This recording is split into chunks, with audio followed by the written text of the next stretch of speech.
I don't think any of us can quite comprehend the future ramifications for Vinesh Phogat failing the weight test this morning. India woke up today assuming that Phogat would be India's first ever female Olympic finalist, guaranteed at least a silver. Now she will be returning home without a medal.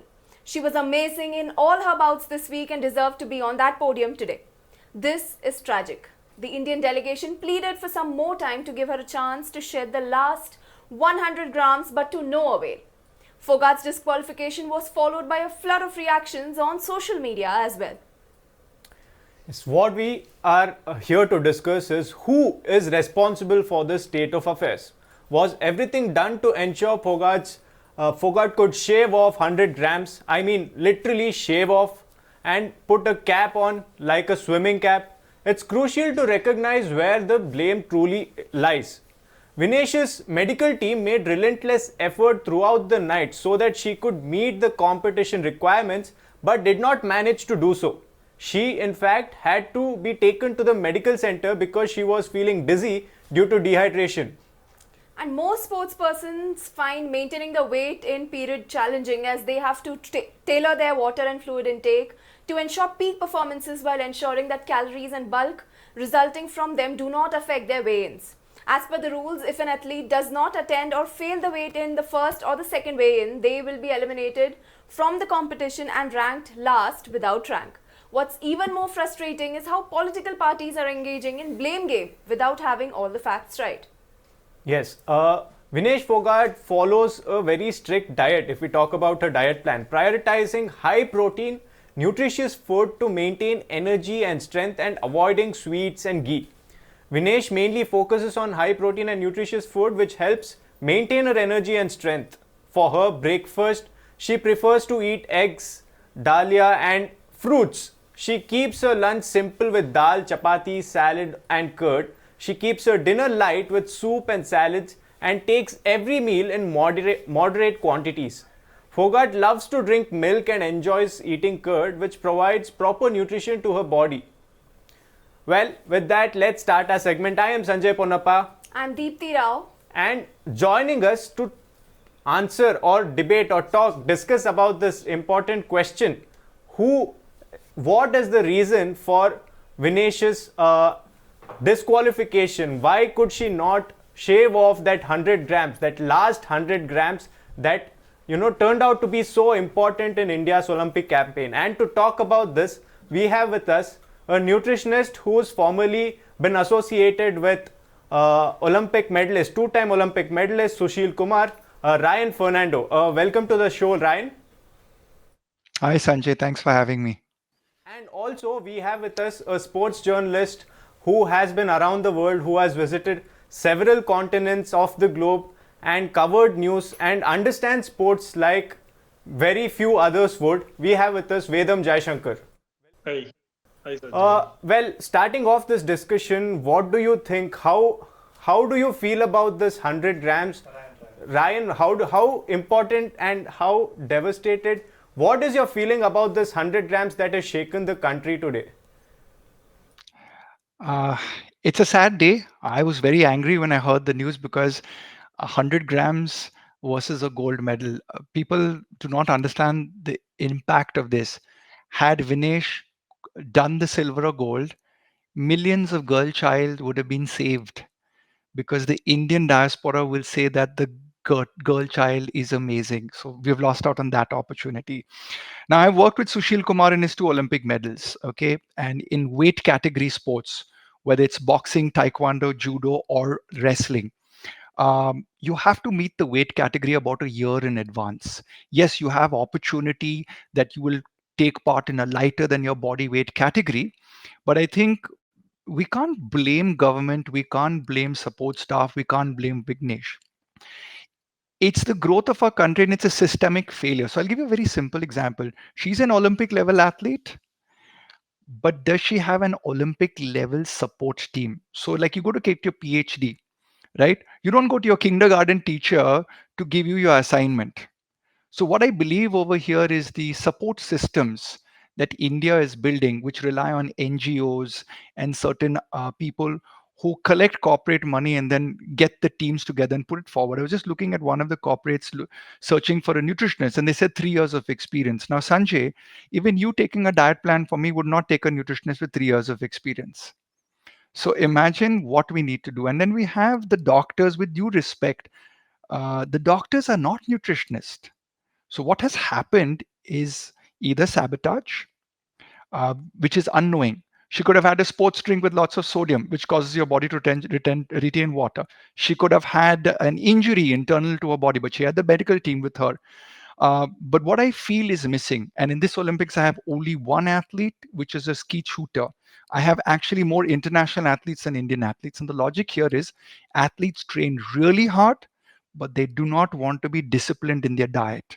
And these weight managed sports, they don't have a choice. So they are forced to follow food. So when working with the cricketers, it's quite easy. They don't have to meet any weight category. So Rohit Sharma can eat what he wants, and a Virat Kohli can be extremely disciplined. But when it comes to things like wrestling, I think the loss today has to be blamed on the support team not being able to forecast and see the future in terms of what we need to do. And you don't have sometimes the best of the people also available over there. So I'm calling out the team that was supporting Fogat, saying that you could have picked up the phone and reached out to people to figure this out 6 months in advance. You know you're going to play in that. So she was rehabbed medically very beautifully for her ACL. That's part one. But part two is Olympic level performance. So it's always that this happens in India. Everyone gets injured and then we search for the blame game. I think she's done an amazing job. The team has done an amazing job. It's time to move on and find something better. But damn, I'm really angry with, I feel like punching somebody right now.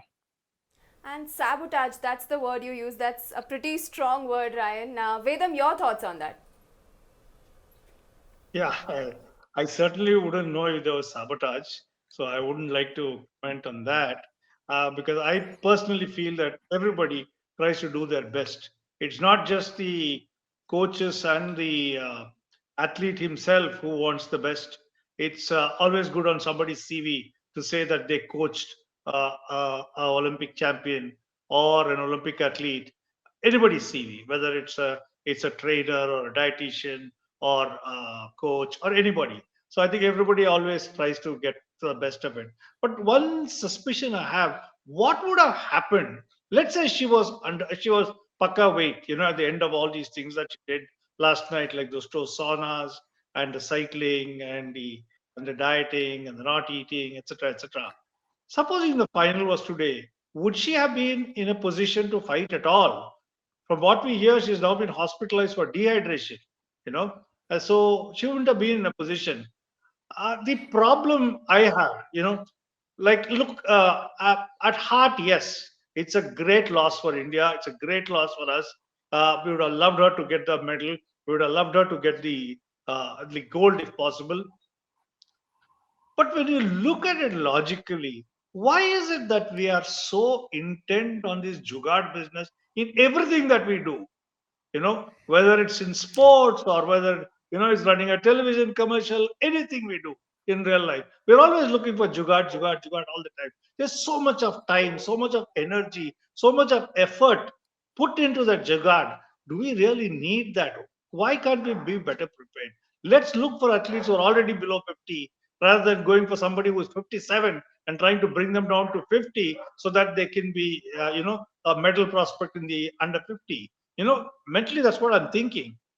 Maybe there is a strategy somewhere, but this kind of strategy is a jugaad that it really doesn't really. We don't need this jugaad. There's so much of effort being done for that. So at the end of the day, you really wonder whether it's worth it at all. I wouldn't blame the athlete at all if somebody comes across and says you have a better chance at winning a gold in the 50 kg category rather than the 53 or 55 or whatever category. So it's okay, let me go for the 50 category. Somebody can vouch that I could stay on to the 50 kgs. But the point is, you also put back your weight. How much ever guarded you are, however guarded you are with every meal, every minute, everything that you spend, there is a chance that you'll put back weight, and it happens often. And then that's when the problem starts. Then you start staying up the whole night, not eating, going through saunas. and not getting the rest that you require as an athlete, it's traumatic. And I think the problem really lies there. Not that she has failed a test. Even if she had passed this test at the end of it all, does she have enough body rest? Has she had enough fluids in? Has she had enough nutrition? These are questions that you don't go to prepare for a final in this kind of an atmosphere or in this kind of a mindset. Right. So the question, according to information, Vinesh was training at the 53 kg category until February of 2024, and after that is when she decided that she has to come down, cut down the weight, and go to some other category if she wanted to be a part of the Olympics. So was that the right move? Ryan, I bring you in here for this point. As a nutritionist, what do you feel? Was that the right move, or should she have tried to gain weight and go to the category, the upper category, which is 57? You see, Sanjay, there is a strategy. Okay, so first things first, you can meet the weight. Plus or minus 5% of body weight can be achieved in a 6 month period. I can say this to you as an expert. I've done it and won the Olympic medal. So let's forget jugards and everything and all of that stuff. It's a systemic failure to not start in advance. The decision to go in that category, once taken, should have the concurrence of the coach, the athlete, the sports and conditioning trainer, the physiotherapist, and the nutritionist. As a team, you got to work together and say how many days to the Olympics. If I can do it for a film star on a roll to lose 30 kgs over a 3 month period, you can do it for an Olympic level athlete. The problem here is, can you generate the same power out of that athlete after doing all of this? So it boils down to she being ready and prepared for the sport, but diet and nutrition, like everyone has coaches, right? America sent a dog for the mental health of a team. India has sent only one nutritionist to my internet search.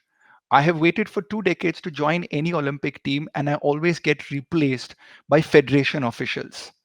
So the point over here is that it's possible to win at a category that you design 2 months in advance. There are simple things that they would have not followed. For example, I saw all the athletes in the Games Village sipping on sports drinks. Boxers, wrestlers, and weightlifters for weight category should not take a sports drink because the sodium to potassium content is 5:1.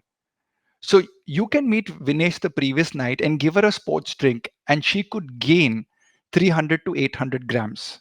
This is common sports nutrition knowledge.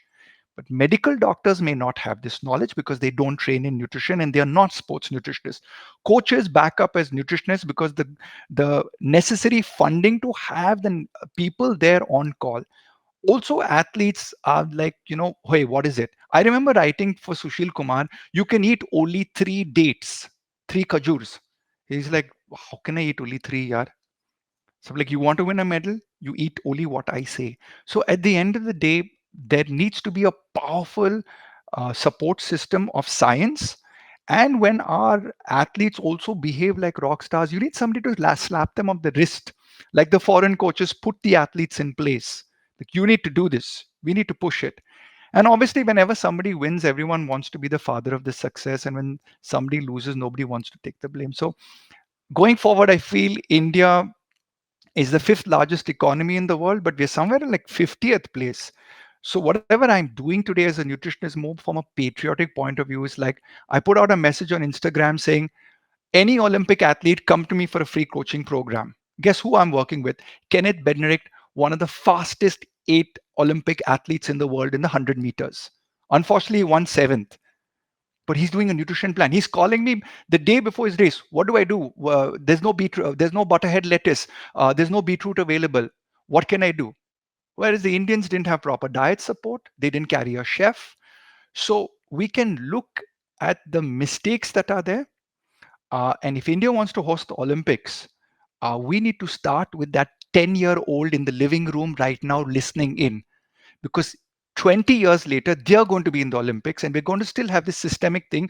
Only when somebody becomes a champion do we buy everything for them, but their basics have not been set as behavior in coaching, behavior in sleeping, behaving in training. So all of that needs to start as a process. There's a long way for us to go to win 22 gold medals like China is at number one place. It's a system that has to be built, and we need PhD support staff. We don't need first grade support staff. Ryan, so we have such a big push from the NDA government called Khelo India.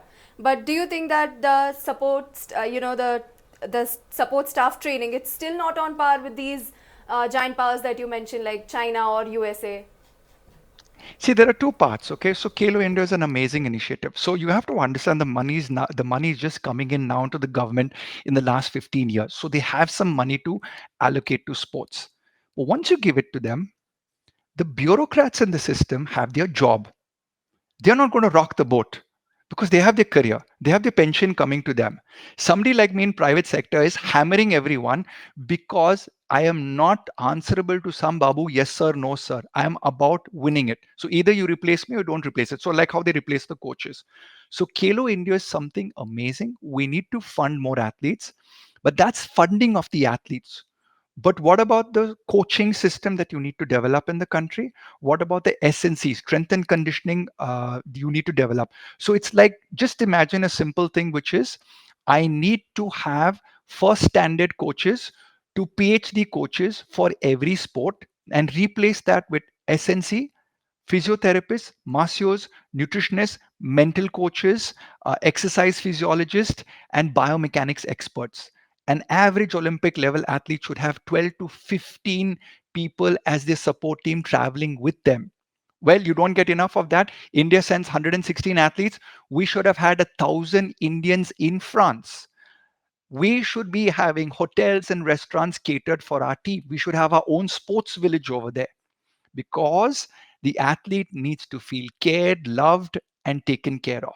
And you need to have the best experts doing that. And you can't do it remotely with your nutritionist in India saying, "Acha, theek hai, acha, celery juice nahi hai, okay, ye de do, orange juice de do." It doesn't work that way. That person's literally what we call as the water boy, standing there and feeding that person. So I think that would have been a support system, which I've been calling for the last 3 decades. This is my fifth Olympic, and I'm just saying this to people that only when we lose a medal are we becoming aware of what we missed out on. NDA's Khelo India push and your thoughts, Vedam. Yeah, we made a start. If you look at what was maybe about 20 years or 30 years ago to what it is today, there's a tremendous improvement. But the process is still, we are a long way off. If you take many of these world-class athletes, I'm not talking just about the US ones, but a whole lot of others from Africa, etc., etc. They have the advantage of the NCAA, the American system, which really puts them into, top gear. Virtually, I think 40 to 50% of the athletes are coming through the NCA system from all over the world. They come into the American NCA system and get into it. But yes, every country tries to imitate that. Not everybody is successful. But yes, we made a start with the top program, with the Kalo India program, and a whole lot of others. But the process will take time. The route will take time. And for people to understand where we are going, where we are heading, it's like, you want to make your kid, let's say, an IIT engineer. You know what to do. You'll put him into first standard. That first standard teacher will prepare him for second standard. She doesn't know what he's going to become. The second standard teacher will prepare him for third standard, and so on. And even if you may not, but you know what to do for the IIT. Even if you don't become an IIT engineer or an IIT graduate, you still have a whole lot of other avenues open to you. So sports too has to have a route laid out, and for it to be laid out, you need a whole lot of people who have gone through that route to be in it. In all walks of life, I'm not talking, the entire ecosystem has to have gone through it. And unless you get to that position, and it takes time, it's not something that you can cultivate overnight and have it develop and run with the wolves. So you need, over a period of time, you should build that ecosystem. You can copy from others, you can borrow from others, but you still need to build that ecosystem right from the what I said in school, nursery level, right up to IIT level. Likewise, even in sports, right from a sub junior level or an under six or under seven level, the you can have the mentoring system, the coaching system, and a whole lot of other things. And for the support system also, till you reach right to the top. So it's an ongoing process. It's a long process. It's a long drawn process. And every time you need, you keep learning new things all the time. And for that to happen, you need to invest not only a lot of time and money, you also need to invest in a lot of brains, a lot of hard work, and it's going to take time. In India, we don't even have infrastructure for proper sports. Most of the towns and villages have nothing, and even the big cities have just one or two stadiums. Except for cricket, I don't think most of these sports don't have that kind of infrastructure. So we have a whole lot of issues, whole lot of problems. The Kelo India, like you mentioned, is just a start, and maybe in the next 15, 20 years we could get somewhere. Vedam, again, this is similar. This sounds similar to the analogy that Ryan gave us about, you can't give a Olympic level athlete a kindergarten level nutritionist. They need to be just as equipped and trained like the Olympic athletes. So here I'd like to bring in Ryan. Please tell me, there has been, they told us about, they've revealed about how they trained Vinesh to cut that extra 2 kg or 2.7 kg to be precise. They said she was skipping all night, there was cycling involved, and then tried to sweat out the extra water. What do you think about this procedure? Because there have been other sports athletes who've come forward and said that they were able to cut the weight, but then the 2.7 kgs here seemed like a mammoth task to get rid of. What do you think about the whole process of cutting weight? See, with the male athletes, it's a little bit easier because you don't have the menstruation cycle. So the first thing in the female body is that you have to be able to program the menstruation cycle, and I think that's something that very few medical doctors and sports nutritionists are equipped in this country to do.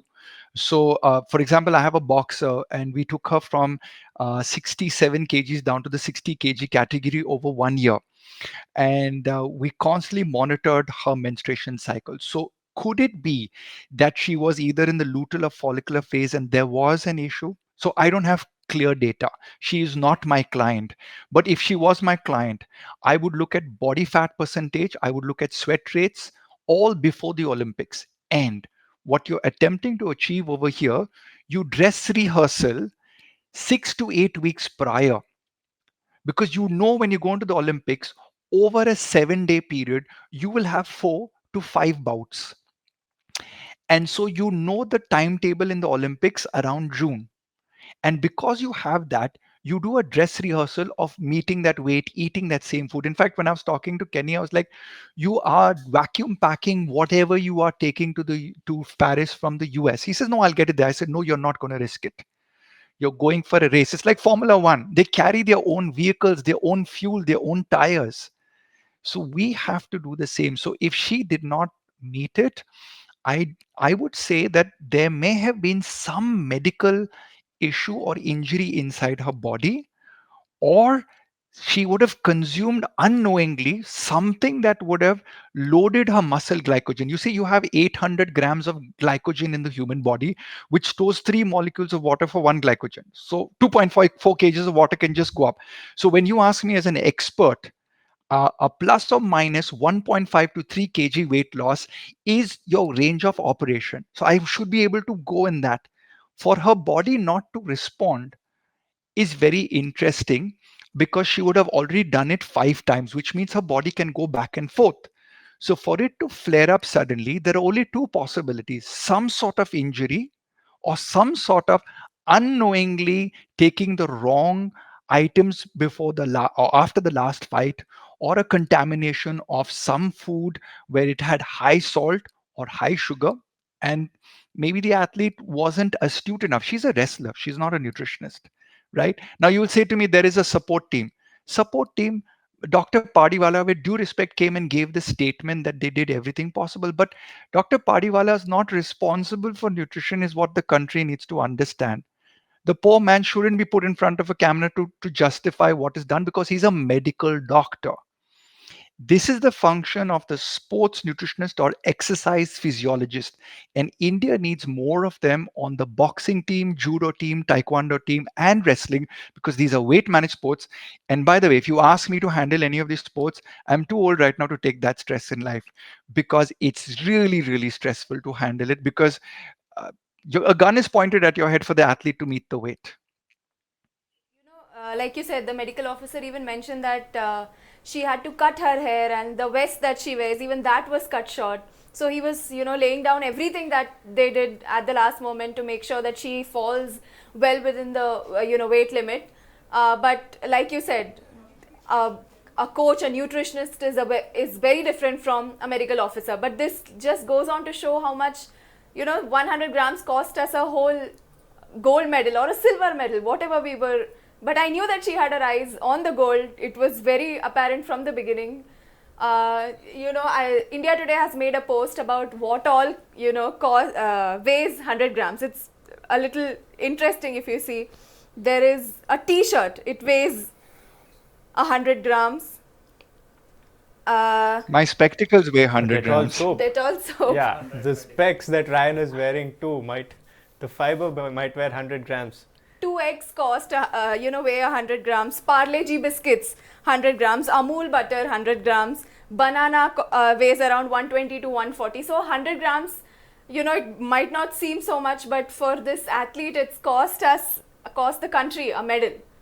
And I think you both have similar views because when Vedam said about Jugaad business, Ryan, on your post on Instagram, you mentioned that other nations invest in scientific training methods and we are still stuck in Stone Age. Ryan, could you elaborate what the level of training should be right now?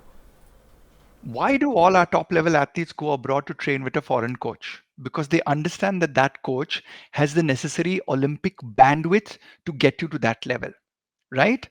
So when all of these NGOs and Olympic movements, the various people who are helping on the behalf of the government, so you have Sports Authority of India, and then you have all of these associations, not the government associations, the private associations, what we call as foundations. Obviously, you have a budget, so uh, you're going to recruit people who are not going to be of the highest Olympic level caliber. Like Olympic coaches ask for $100,000 salary. I remember the International Olympic Association sending a representative to me and saying, "Could you lower your 4 lakh annual fee?" Now, the point over here is one of your javelins might be costing 12 to 15 lakh rupees. So it's the mindset of the Indian jugaad, ki where I can save money. Why should my athlete travel by economy class? They have to travel by business class. Not because we don't have the money, but that's the requirement. You see, as long as we have one foot in poverty and think like a poor nation, and we have another foot expecting a gold medal, you cannot change the way we operate. Therefore, you need foreign experts to come and teach us what to do. So, if you want to bring in an Olympic level nutritionist, get somebody like Professor Louise Burke, who's one of the best Olympic dietitians in the world. She's my mentor. I talked to her. I did a course under her. But when you have juniors setting up the whole program saying, I know what to do, with the whole system over there saying that, yes, we know what to do, I think I would suggest to the sports ministry set up a panel of the PhD or the Olympic level experts in each of the experts. Have three of them. Let them debate and set up the principles and processes of how you recruit people from a grassroots level till, let's say, your Olympic coaching level. And you need to meet a criteria, not because you're somebody's niece or nephew that you get into that position. So I think there's a lot that needs to be unearthed. And I just feel so sorry for the women of India because this would have been a real game changer. The same way, I remember when PV Sindhu won the last Olympic medal, I kid you not, we got 46 parents calling us up that night saying, I want to make my daughter PV Sindhu. Can I get a nutrition plan for my daughter who is 6 to 10 years of age? So for me, it's about starting with all the youngsters out there and everyone thinking that, oh, I can get an Olympic coach, but I don't need a sports coach which is the gym strength and conditioning coach. I don't need a physio. Only when I'm hurt, I'll get a physio. And I don't need a nutritionist at all because mummy, papa can make the food and give it to me. So they reach this Olympic level, they go abroad. Why did Sushil Kumar have me as a coach? Because Yashvir and he went to Cuba and they saw that every Cuban wrestler had a nutritionist from university. Big idea for India. Give a PhD to nutrition students and tell a nutrition student that unless your athlete qualifies at the international level, you'll not get your PhD. See how hard that person will work, right? Because everyone shuts down their phone at 5 o'clock in the evening or their laptop at 5 o'clock in the evening. The younger generation in the support staffs are also getting very babu like. I say this because I run a clinic with 150 dietitians. And in the olden days, we stood on the football field till 11 o'clock at night if training was happening. And today, you don't find the support staff. It's only the physio and the coach that is there. So we need everybody else to become part of this team, ride the team bus, and literally get very patriotic. And government of India needs to spend on, say, let's say, okay, Ryan Fernando, you're 25 years of age. You sign a bond with government of India. You're going to work for the government for the next 30 years. We will pay for your education abroad. So we send you abroad to train and you bring that back to India.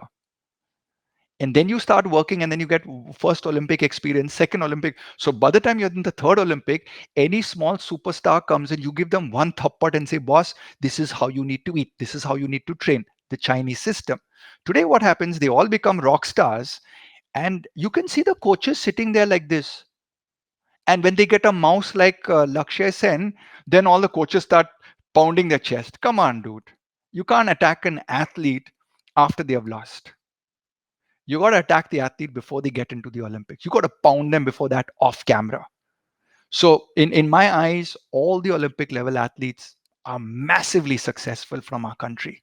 Unfortunately, they're born in a time of age of the Indian horizon appearing. Maybe their children will be standing on the podium when the national anthem plays.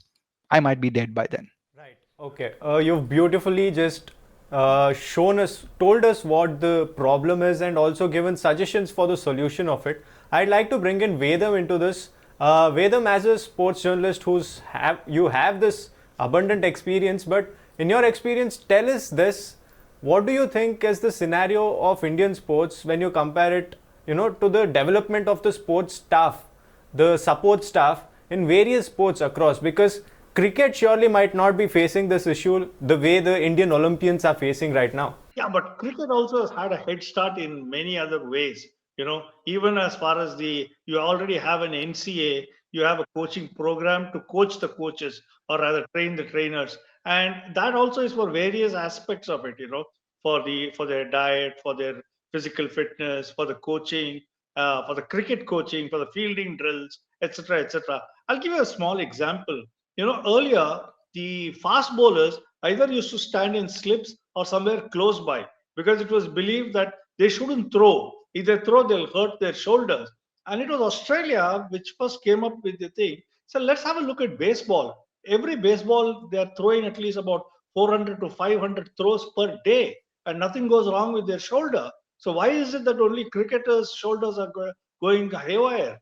So then they studied baseball techniques, brought in baseball coaches to teach the Australian coaches and the Australian cricketers how to throw, and everybody has picked up from that. And today you don't mind fast bowlers throwing from the fence because A, their fitness levels have changed.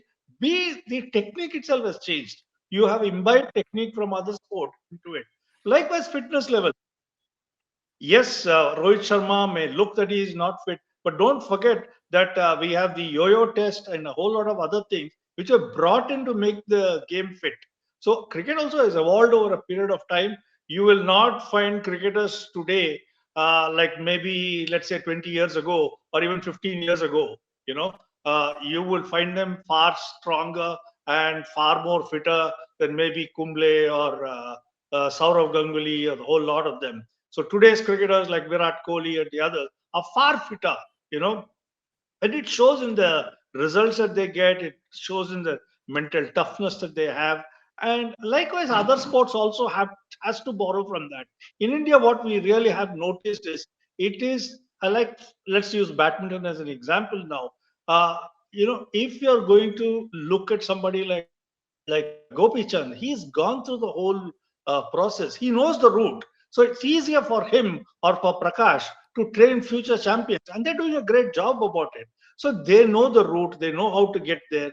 And likewise, if you take tennis, who are the real good tennis players who have come through? They have been either trained by Ramanathan Krishnan's father, he has trained them, or even Vijay Amritraj and all came through that system.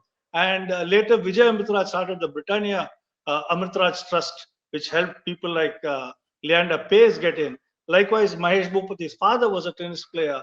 And so you really notice what is happening is international sportsmen who have learned that there is a different route, in terms of fitness, in terms of training, in terms of diet, in terms of a whole lot of things, and they are able to get other sportsmen or their children or whoever, they're able to not just inspire them. They say that yes, we have gone through this route, and this is the route that you have to get through. I won't mention names. There was a former cricket player, former international, who had played a lot of cricket for India, and he said only after 1 year after coming into the Indian team, he realized that there are things like fitness and diet and a whole lot of other things. So many of them get to the top with just sheer talent, but then learn over there. So I think we are still at the nascent level of sports development and getting a sports culture going. It will take time. We just need to be patient. We need to hit at it all the time, and everybody knows that this is not the route. There is a different route. We need to get to that route, and we need to form it out. The IPL has been a success because it's got a whole lot of international coaches, trainers, and a whole lot of others who are providing that kind of input to young, talented Indian cricketers who are coming in at a very young age. So that's also a very important aspect of it, when you get them at the right age and train them, and so that at the right age they're able to soak up a lot of lessons, and that's the same example which you can follow for so many other sports, and do well, because yo-yo test actually was for football, and from football you brought it into cricket, and it's been a great success. So there are other things right from the beginning. When a child is 5, 6, 7 years old, you look for whatever you're looking, whether it's bone density, whether it's muscle, whether it's agility, or that fast twitch muscle, as they call it, and onwards.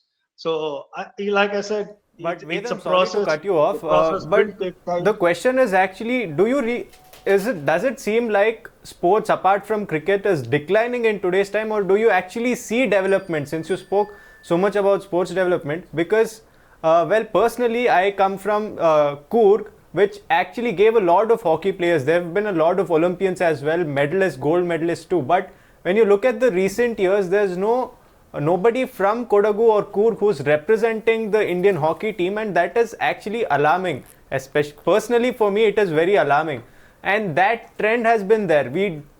Normally all Indians don't really remember the athletic games unless the Olympics is here. So is that good? Is that bad? As an Indian, are people supposed to raise voice, be more aware? What is your opinion about that? My opinion on Coorg, yes, I've got a lot of opinion on that. Tell me, Sanjay, how many young Coorgs stay back in Coorg? A minuscule. It's only when you're getting ready to retire, you want to look after the estate, you go back there. But otherwise, all the Coorgs are either in Bangalore or in Bombay or in Chennai or somewhere else. So you have very few young Coorgs there. And as far as hockey is concerned, I'm going to say something very, very controversial. A lot of people won't like it. But where India is concerned, India has done very well this time in the hockey tournament. But otherwise, do you really see, good that you mentioned that you're from Coorg, do you really see young boys and girls moving around with hockey sticks? Earlier, we used to see a lot of them. We don't. You hardly see. Tennis is another sport which is dying. People don't want to accept it, but tennis is dying. Some game called pickleball has come and, virtually wiped tennis out. Every single area in Bangalore suddenly is sporting pickleball, which we didn't even hear about 2 years ago. And suddenly everybody wants to play pickleball. Tennis courts are converting into pickleball.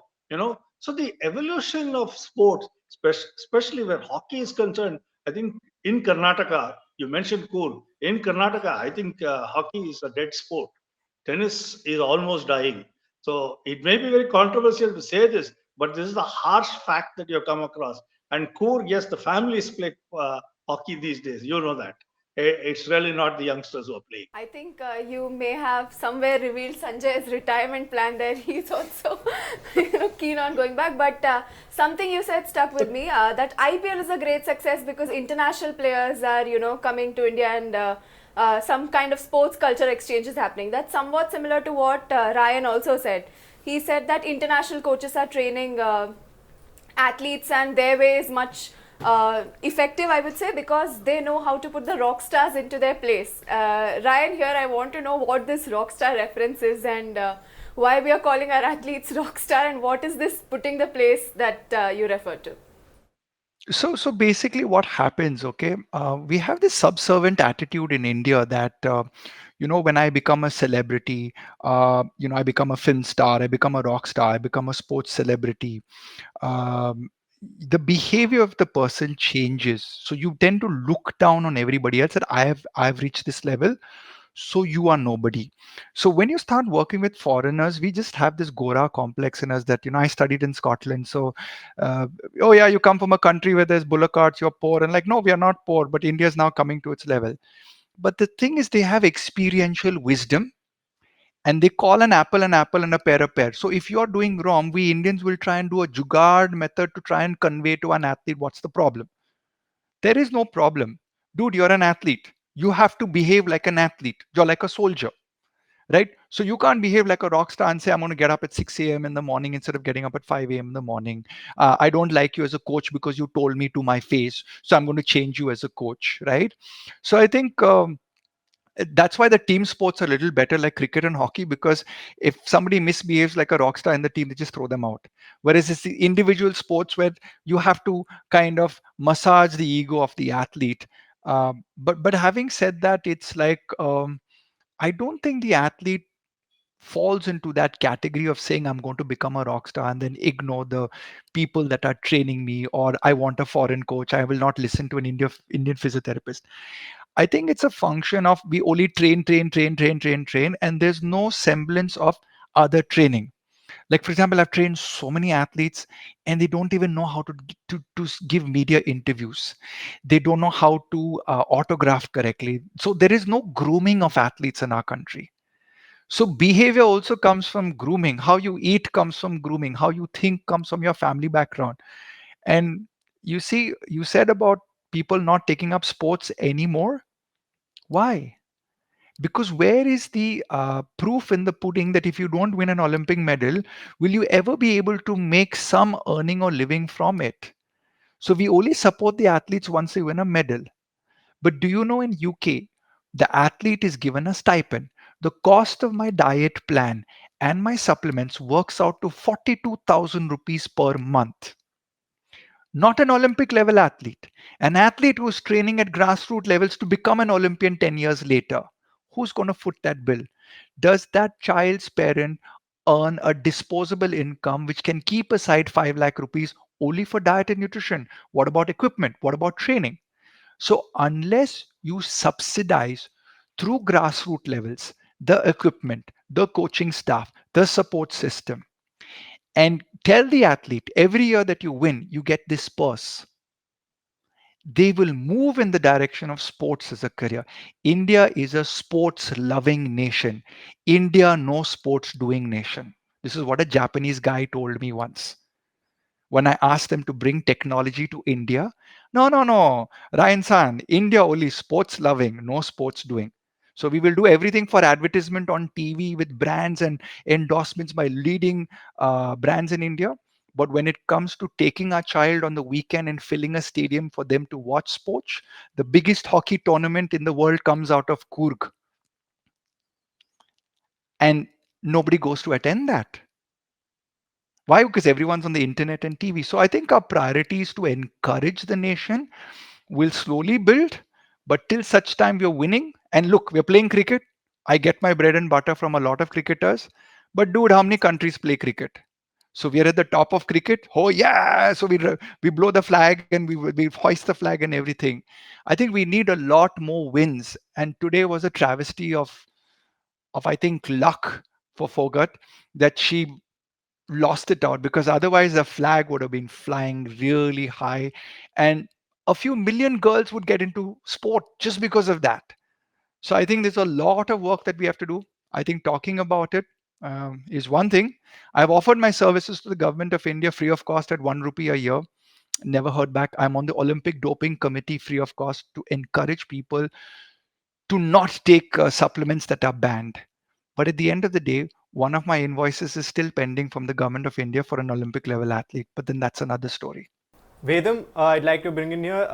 What is your final thoughts about this whole issue? The heartbreak that you mentioned earlier as well when we spoke about this thing. What is your final thoughts once things set in and you got more information about what went down there? Yeah, I think we need more information really to draw some sort of conclusion. It's okay to blame, throw blame left, right, and center, but we still don't know what has happened. So I think it's better to hold our horses, wait. I think within the next few days, we should get to know where to really lay the blame. Otherwise, it's just speculating, saying X must have done something, Y must have done something. I don't want to get into that. Ryan, what would your final thoughts be about this whole thing? I think we need to continuously, it's like if you have a child and your child does bad in an exam, child comes back and says, okay, beta, study a little harder next time. So I feel for the athlete, something was taken away from her because of destiny or whatever reason. My words of encouragement go out to everybody, the coaches, the support team, and the athlete. Please continue doing what you're doing. You will get bashed by experts like me on the sidelines, but please keep doing your job. That's what you're paid to do, and that's what you need to do. Pick yourself up tomorrow morning, dust off, restart again. And to the people of India, fly your flag. Go for local tournaments, support the children athletes in your school, encourage your children to take up sports, even at a recreational level. Pay your local coaches. My tennis coach for my son finds it difficult to pay his daughter's school fees. So why would he be a tennis coach? We, the middle class of India, I know we grumble a lot, but life is improving. You can help out by just supporting your local coaches, trainers, physios, so that hopefully in 10 years' time, they become the Olympic support team. So those are my words of wisdom to everyone. Thank you for joining us and giving us those insights. Sanjay, when I walked into the office this morning, I was so prepared to write a thorough article about whatever happens with Vinesh Phogat. She's still a winner, and I don't think my article changes even now. Whatever happens, she's still a winner. A slight change might have come on the way, and there are people and systems and a lot of other things to blame, but Vinesh, I feel, has stayed her ground. She's worked hard and reached where she is. Sanjay, what are your final thoughts? Well, my thought is going back to the time when you mentioned that the 100 grams is equal to a t-shirt or a Dettol soap, because while I was cooking yesterday, I had this extra 100 grams of dhania brought so that I can garnish, but I never thought that would weigh so heavy once I woke up today morning. And apart from that, yes, I understand the feeling, and for sure, even though the Olympic medal isn't here, Vinesh is definitely someone who inspires a lot of girls, and I hope that through the news or the media that the inspiration keeps going on and more girls come forward and take up sports, become athletes and represent the country. That is what I am feeling. Well, with that, thank you so much for joining us, both the guests, and thank you so much for joining us and listening to this discussion. For more such content, please make sure to subscribe to our channel.